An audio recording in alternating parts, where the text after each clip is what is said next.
Okay, here we go. Here we go. All right. Halito, halito, everybody. Welcome back. Welcome back. This is CT over the NYC Indian. And today we're going to be reviewing Seeking Brother Husbands. This is the season finale. I believe it's episode 6, if I'm not mistaken.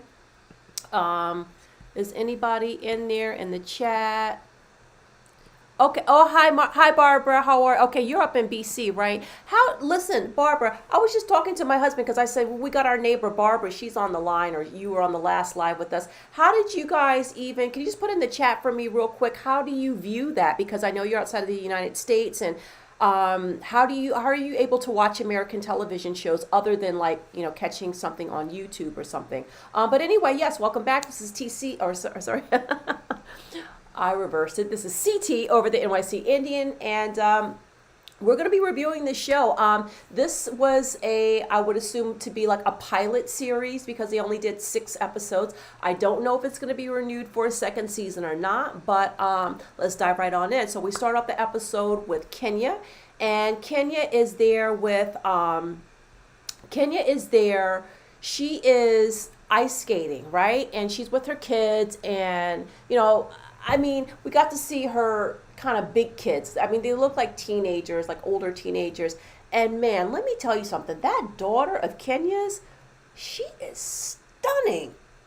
That little girl is stunning. She looks so much like Kenya, but you can see the dad though too. You can see Carl in there. Those kids are gorgeous. My God. But anyway, it was really interesting how the daughter was so. Oh, what did you say? You said on YouTube we have a Canadian All American. Oh, wait a minute. Canadian. Oh, okay, on YouTube. Okay, I was wondering because I have a friend that lives up in BC, and I gotta ask her like how she gets American TV shows. I wonder if she says she doesn't watch a whole lot of TV. But anyway, thank you for responding. I was just kind of curious how that works. But yeah, so it was interesting because the thing that kind of made me sort of reevaluate my own like judgment and moral compass when it comes down to certain things with this particular show was that I don't like the seeking sister wives paradigm. I can't stand it. I don't think men should be having all those wives.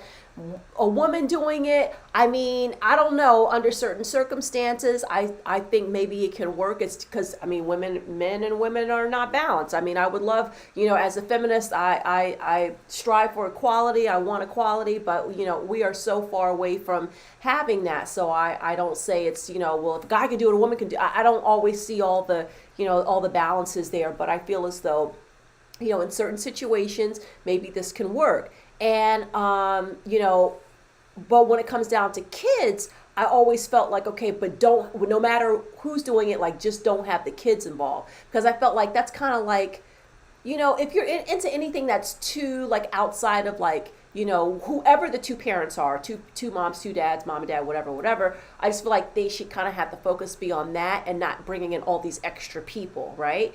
That's how I would think about it. And if I was a single mom, and if I found myself dating, I know for sure I would have to be with someone for a long time before I would introduce them to my child, But then again, I guess you don't want to wait too long because, what if the kid hates them or whatever. But yeah, I mean, it's a fine balance, and I'm not in that situation. So, I'm just observing from the outside looking in, like you guys are too. And, um, I do feel like, I don't know about the kids being around that, but I don't know, her kids seem to be healthy and adjusted, and they don't seem to be screwed up. I mean, they seem to be getting all the attention that they need, and I mean, I don't know. I would have to know more, but I mean, it's their norm. It's what they grew up with. And, Kenya's daughter, now, I wouldn't be surprised if Kenya's daughter was like, I want to get 2 husbands too. Because she was like really like down with it, right? Like she really enjoyed that as part of her childhood. She really is Kenya's child, right? She has that open spirit that we see Kenya very much embodying. So I thought it was interesting. And I can say that because they're older, right? And they can verbalize, so we can see like how this affected them, positive or negative, whatever. But when it's little kids, you're like, I don't know about doing all. I mean, a couple, but just don't have all the extra people around the kids. Is always how I thought about that. Just I don't know. I still feel mostly like that, but you know, I don't know, maybe with the woman, the woman with two husbands dynamic is a little different, and it turned out okay because they really seem like pretty good. Her kids seem good. So anyway, enough about that. So yeah. So they're getting ready for the marriage ceremony. Kenya's going to be marrying Tiger, and apparently David is not going to be in attendance, and Carl is going to officiate. I mean, that you cannot make this stuff up. Only in America, right? So now we have Elisa. Elisa is back on the beach, madder than hell, confronting Chris about not being a united front in front of his mother, and where did this, all of a sudden he wants kids thing come up. And she was like, I was very clear about that. I don't want to have any children, not now, not ever. It's not a conversation I want to have. And then he goes, well, okay, well, he just like appeases her, like he kind of backs down. Okay, well, we don't have to really have kids or anything, but, just like maybe someday. She's like, I told you I don't want to have kids. And then he goes, well, okay, well, what if like maybe, we don't want to date other people as well. He always says we, right? Because he's trying to convince not just others, he's trying to convince himself that this open marriage business is something that he wants. We know he does not want this. He is chewing glass, right?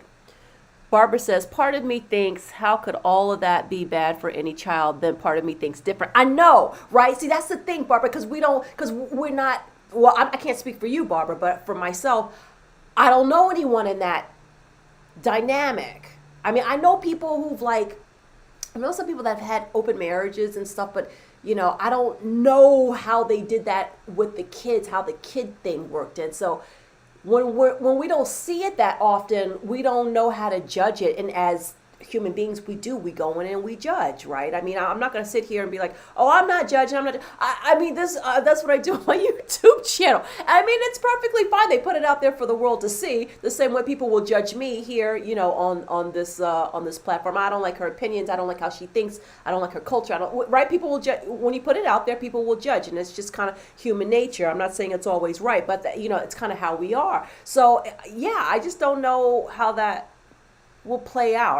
I'm interested to see if there is a season 2 to get a little bit more insight from the kids, because they're at a perfect age where we could really we can get them on camera and kind of find out the inner workings of that as children who grew up with a mother who had, well, you can't say 2 husbands, because a mother who had a husband and a boyfriend, right? Because it's not really polyandry. I want to see some actual polyandry couples. But anyway, so yeah,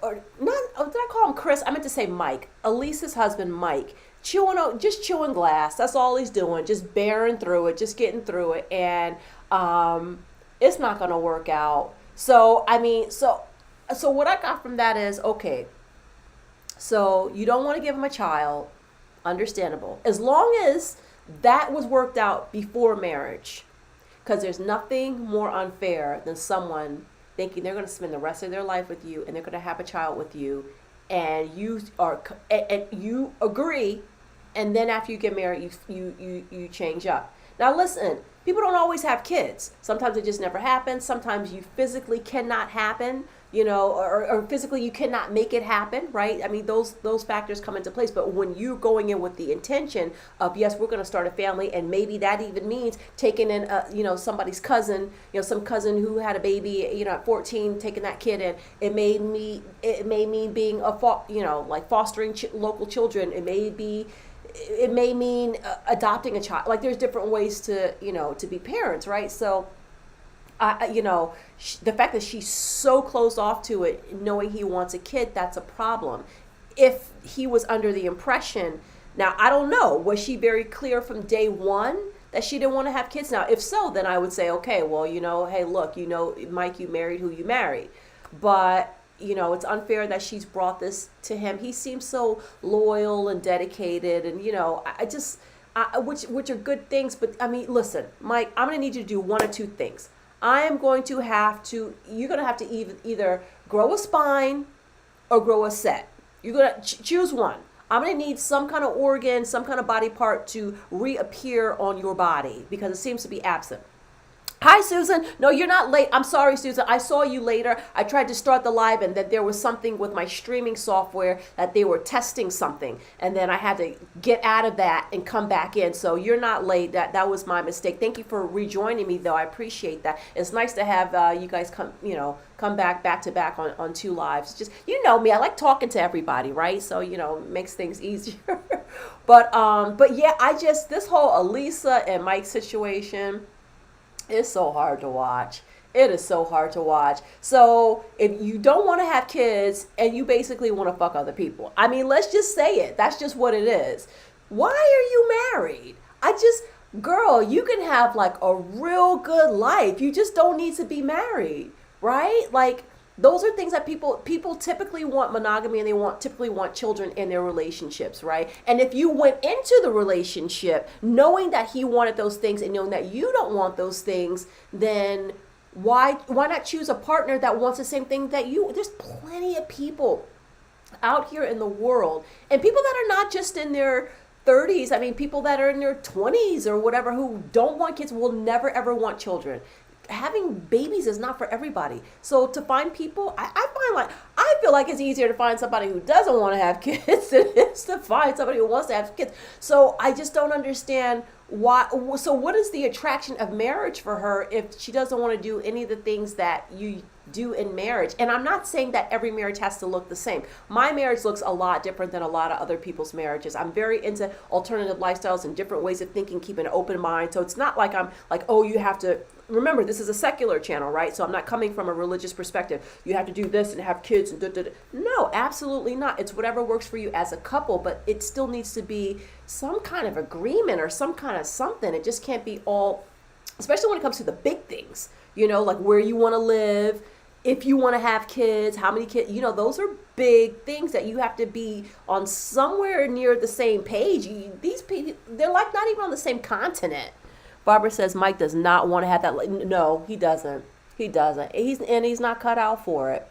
And I guess the part that hurts is that, to watch is like, because he's so soft, you see this guy getting hurt. But listen, you're a man. You can pick up that paycheck, sign those papers, and move on about your business. Especially after you've been on this show, you will find so many women that will want to marry you. And look, he ain't nothing to look at, that Mike, okay? But he will still find somebody that will want to marry him and give him all the stuff that he wants after being on this show. So don't worry about that. Just get up and leave. You don't have kids. You're not stuck.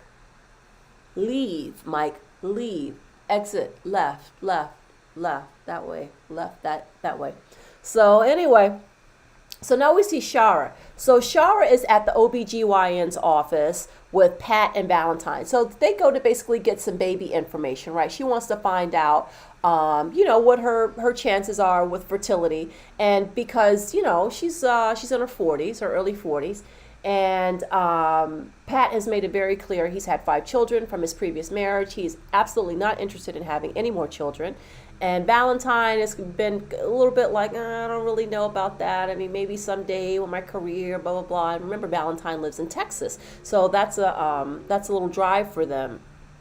So, and I think they're in Atlanta, if I'm not mistaken, Shara and Pat. So, the doctor comes in and Shara introduces them.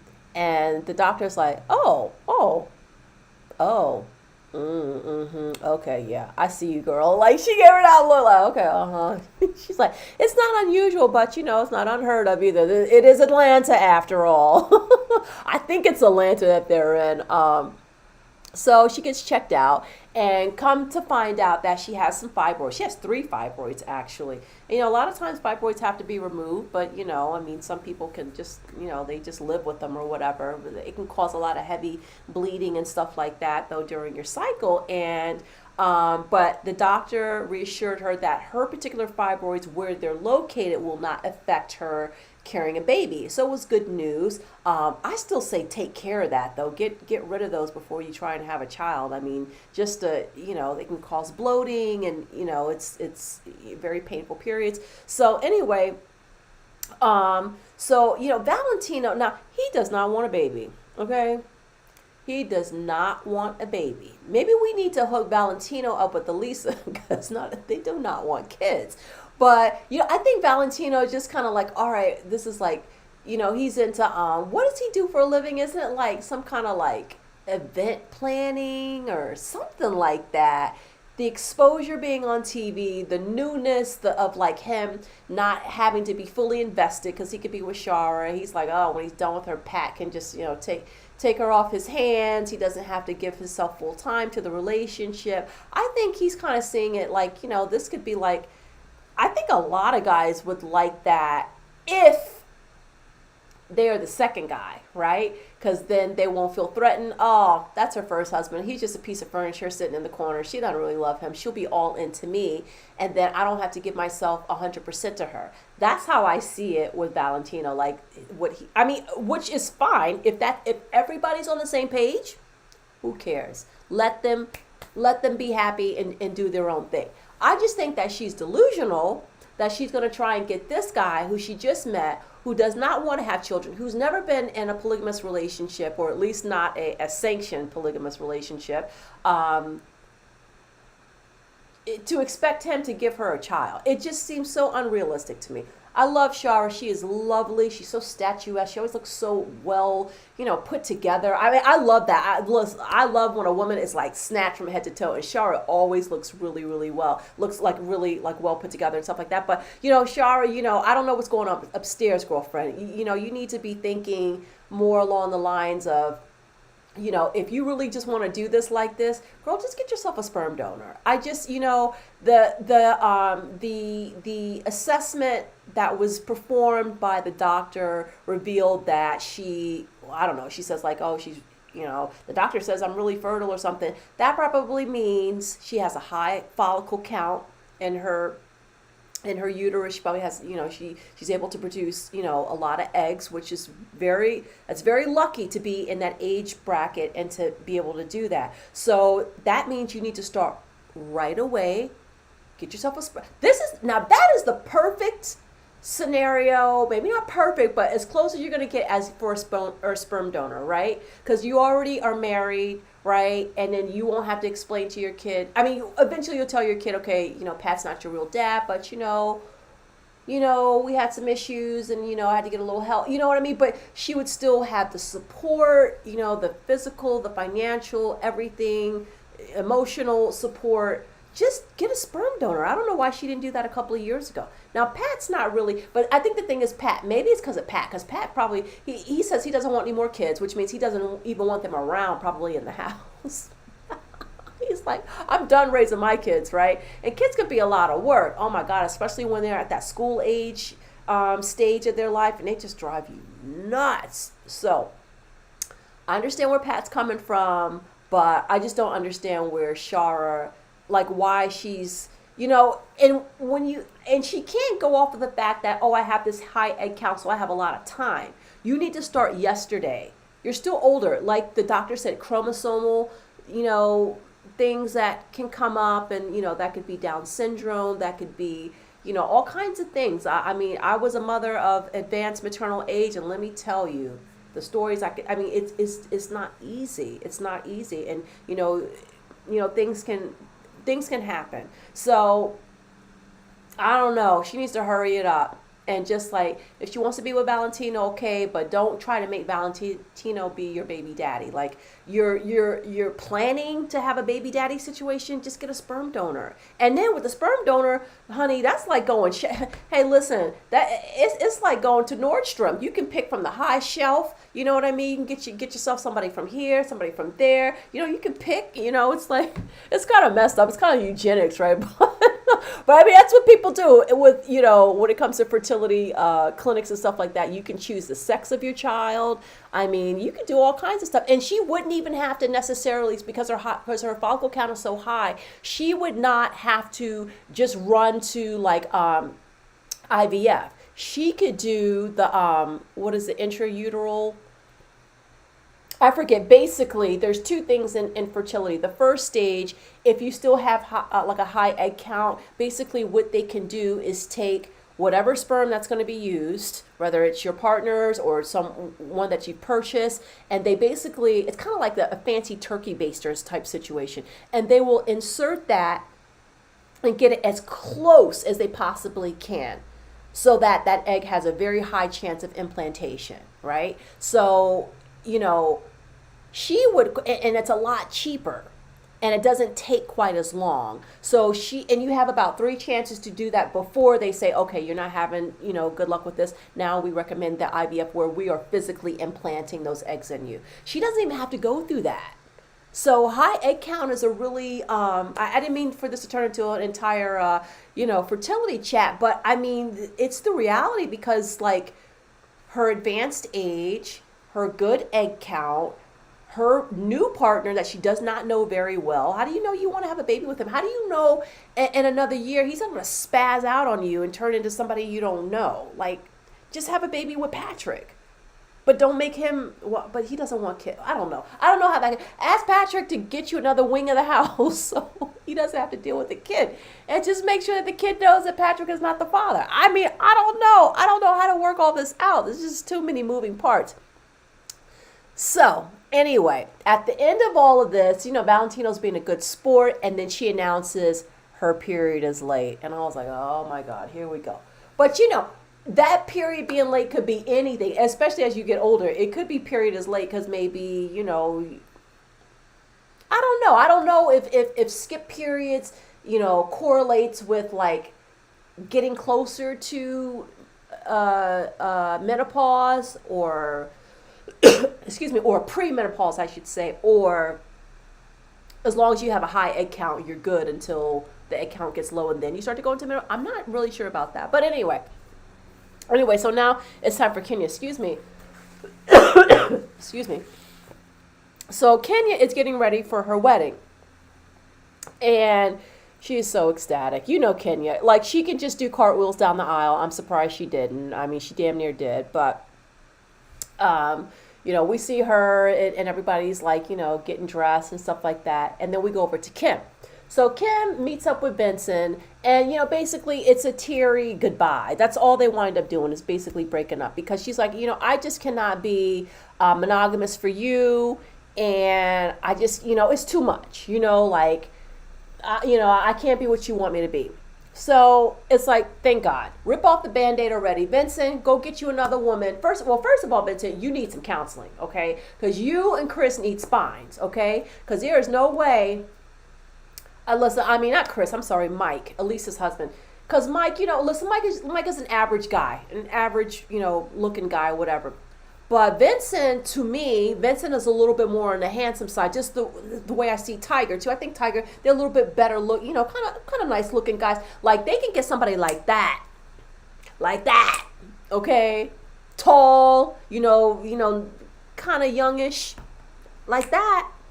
So work on yourself, get some backbone, okay, and you will find. So I promise you, especially after being on this show, I promise you, you will not be single anymore. You will find a woman that wants to be monogamous with you if that is what you want. And that is obviously what Vincent wants and not what Kim wants. So, Kim and Kim, she seems tearful about it, but it seems as though that ever since her and Dustin decided to open up their marriage, Vincent was the only person. So I guess she really does feel kind of attached to Vincent, but she can't have Vincent the way that she wants him to, to have him, which is in a way of him completely accepting her, taking other partners, and vice versa. He can't do it as well. So good riddance. Thank God that was done. That was very hard to watch. Vincent, you can get somebody like that. And Vincent, you don't have to go to, you can live in any state, in any city, somebody will have him with his daughters and everything. You know what I'm saying? So good luck to you, Vincent. I hope you learned your lesson. You need to stay out of these alternative lifestyle, corners of the world where you cannot function. I'm not saying there's anything wrong with it, but that it's not for you. You're not built for that. You and Mike need to pick up your bags and just walk out. But Mike, he's got to get that divorce first. You clean break. You're not married. You don't have any kids. Walk on. So the final scene, we see Kenya and Tiger. So it's time for them to get married. So, of course, Carl is officiating this. It's just so wild. It's just so wild. So, next thing you know, yeah, Vincent was a good man. I think he was a good man, Barbara. He presented that way. So here comes Kenya. She is sashaying and sauntering down the aisle. She's got the roses in her. She's got the bouquet in her hand, and she's just coming down. She's like, "Hey, look at me! Don't I look great?" She's doing like these dances and stuff. I'm like, "Oh my God, what is going on with Kenya?" She's like, "Yes, we're doing the African tradition of something, something, something with this white wedding dress." It looks so odd. I just was like. This is people really making their own peace and their own whatever, but it's a little kooky. It's a little kooky, and so is she. But that's why I love her. And even though I have to say that I am disappointed that I didn't feel as though that I got a real polyandry setup going on with this particular show, I would say Kenya, out of all of them, I feel like it's not perfect, but they've been doing this for a long time. Her and her husband actually have a business where they coach other polyamorous couples. They are deep into it. They have a documentary that was done about them. They've done interviews for, many years, she's a boss lady. She's making it work. She's making it work for herself. I wish, so now that we are in the final episode, I wish that they would have, revealed to us what we saw on the documentary about them, that Carl, in fact, has another, I don't know if they're still together, but he did at the time that the documentary was made a couple of years, it filmed, I think it was like 2 years ago. He had a woman that he had been with for about 6 years. Or no, I'm sorry. I don't remember the time frame. I remember she had children. Was it she had 6 children, or they've been together 6 years? I don't remember, but the number 6 was in there somewhere. But anyway, she has kids, and they've been together for years. So it is a polygamous, open, it's just anybody can be with anybody kind of situation. It is not a polyandry situation. It's not where she has 2 husbands and it's like, okay, that's good, I'm done. Or maybe I want to bring in a 3rd husband, but it's going to be a husband and we're going to be unit. We're going to be living together as a unit, as a family. Like, that's what I wanted to see. That's what I'm really disappointed I'm disappointed about that with this show.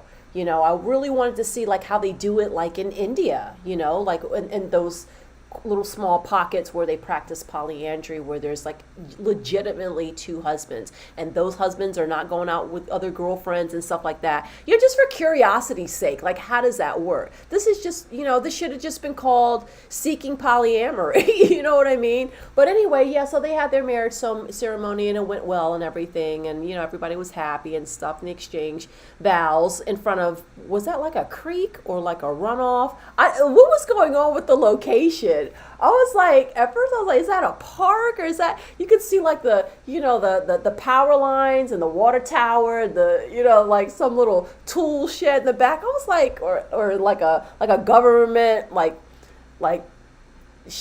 don't know, like a government, like a shed where you park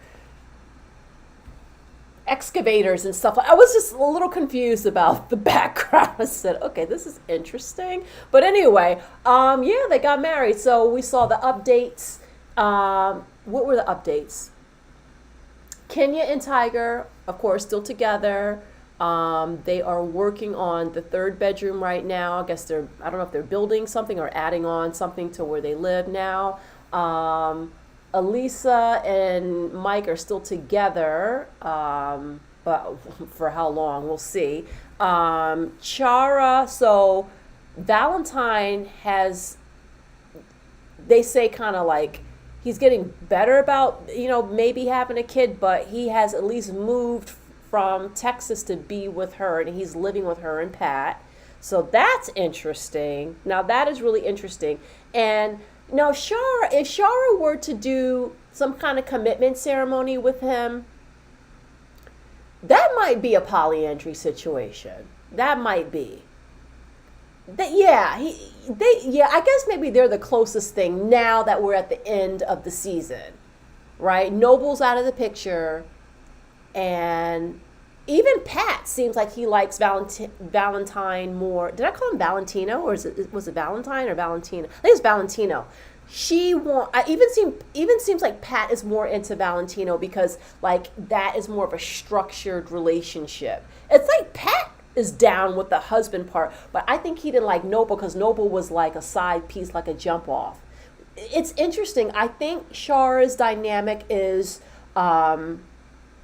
it's ripe for potential for an actual polyandrous brother husband situation. The other ones, not so much. And Kim, well, Kim apparently has not seen Vincent. They're still friends, but nothing romantic between them. And they, meaning her and Dustin, have decided to take a break from the polyamory for right now. And I said, what happened there? So I would like to see a follow up. Fingers crossed that we're going to get a second season. I have like faith in the TV gods that it might happen because it is fascinating. I just don't know where the numbers were, like in terms of viewers, because that's really what determines if something gets greenlit for another season or not. So it was interesting. I mean, it was definitely interesting. But yeah, so we'll find out next season if they're coming back, and we'll see if Kenya and Tiger and the power lines and the third bedroom and all this stuff still happens. Who knows? Who knows? But it was good. It was very interesting. It definitely was an exercise in checking myself about what my judgments are and what I feel like I could be open to, not for myself personally, but open to, like in terms of like seeing other people and other lifestyles. It is an exercise in opening up your mind. So if nothing else, I definitely appreciate that about this show. But that's it. All right, guys. I'm so glad that you guys joined me. Thanks for everybody in the chat. I hope you're doing well. You're taking care of yourself. You're staying safe. I will see you on Thursday for certain for Married at First Sight. And I got to get that Love After Lockup review out sometime this week. I just can't promise a day for that. But that's it, guys. Stay safe, take care, and Chipisa Lacho. Thanks for joining me.